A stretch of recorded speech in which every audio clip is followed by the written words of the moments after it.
Diabetes কাদের কাদের আছে? হাত উঁচু করেন তো। ডায়াবেটিস, ওরে বাবা শোনেন, যাদের ডায়াবেটিস আছে, ডায়াবেটিস বানানটা ইংরেজি কি দিয়ে শুরু? ডি। ডি দিয়ে একটা আগে খুব হইতো, ডায়রিয়া আছে না? ডায়রিয়া।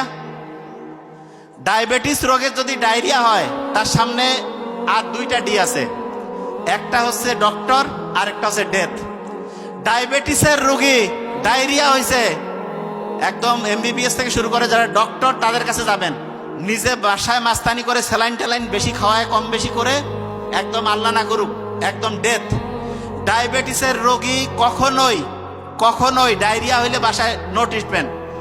ডক্টরের কাছে যাবেন, ডক্টর দেখে যেই অনুযায়ী দিবে, আপনি প্লাস মাইনাস বুঝবেন না। আমি খালি যেইটা বললাম সেইটুক, বেশি মাস্তানি করলে শেষ হয়ে যাবেন।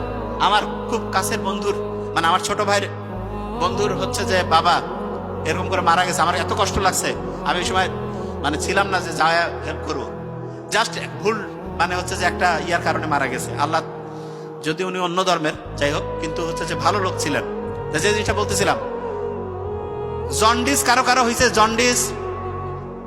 আচ্ছা একটা জিনিস বলি, জ্বর হইলে কি খান আপনারা? জ্বর, হ্যাঁ, যদি কারো জন্ডিস হয় আর ওই সময় যদি তার জ্বর হয়, প্যারাসিটামল খাইলে কলিজা আছে না, লিভার একেবারে পচিয়া ব্রেন নষ্ট হয়ে যেতে পারে। এই জন্য যার জন্ডিস, ওই সময় যদি তার জ্বর হয়, ভুলেও প্যারাসিটামল খাবেন না, হারাম। হারাম বলতে বুঝাচ্ছি একেবারে ব্রেনের জন্য, শরীরের জন্য ধ্বংস, ভুলেও এটা করবেন না। ওই যে অনেকে কয় না যে ওষুধের দোকানে গেলাম, ডাক্তার কইলো ওই প্রেসক্রিপশন দেখে দেখি তো ডাক্তার হয়ে গেছে। শোনেন, ওষুধ কোন জায়গায় দেওয়া যাবে এটা সবাই জানে, কোন জায়গায় দেওয়া যাবে না এটা হচ্ছে ডাক্তারি। কোন জায়গায় যাবে না সেই জায়গায় যদি ওষুধ দেয়। আমার এক বন্ধু আছে, চেয়ারম্যানের এক ছেলে, তার হচ্ছে ভাগিনা এরকম, আমি যখন মেডিকেলে পড়ি, এরকম জন্ডিস হয়েছে, জ্বর ছিল, প্যারাসিটামল খাইছে, 4-5 দিন খাওয়ার পরে কমে নেয়, ওষুধের দোকানদারের কাছে গেছে, দোকানদার কাছে ডোজ আরো বাড়ে দেয়, বেশি করে প্যারাসিটামল দিছে। সন্ধ্যার পরে হচ্ছে যে অবস্থা খারাপ, কয় যে দোস্ত কি হয়েছে, মাথা টাথা কিছু বুঝতেছি না। তার হচ্ছে লিভার আছে না, লিভার হচ্ছে সহজ করে বলি পচে গেছে, পচে ব্রেন ধ্বংস করে ফেলছে। ওই রাতটাই পার হতে পারেনি, তার আগে মারা গেছে। আমি সবসময় প্র্যাকটিক্যাল যেটা ঘটে সেটা বলি। শোনেন, আল্লাহ আমাদের যে বানাইছে না, অন্যরকম। আল্লাহ তো খুব পছন্দ করে আমাদের, ভুল করব আমরা, ঠিক রাস্তায় আসব।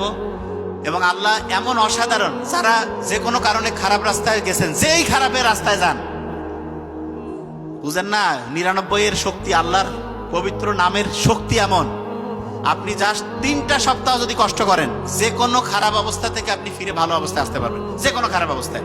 তাহলে কাজটা কি সেটা বলি।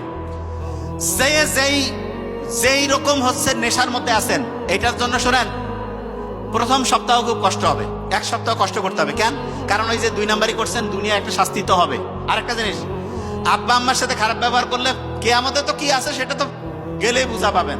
জাহান্নামে যাওয়ার আগে আল্লাহ দোজখ দেখাই দিবে ভালো করে, যে দেখ বিশ্বাস হয় কিনা। তবে আল্লাহ বিশ্বাস দিচ্ছে। জাহান্নামে যারা যাবে প্রত্যেকে বিশ্বাস করেই যাবে, মানে বুঝেন নাই, যাওয়ার আগে আল্লাহ একটু মাফ করে দাও, কোনো বাউদ্দি নাই, পার হয়ে গেছো, এখন ঢুকো। আর আব্বা আম্মার সাথে বেয়াদবি খারাপ ব্যবহার করলে দুনিয়ায় সেটার শাস্তি পাবেন, আর যদি ভালো কাজ করেন দুনিয়া আল্লাহ রহমত করবে।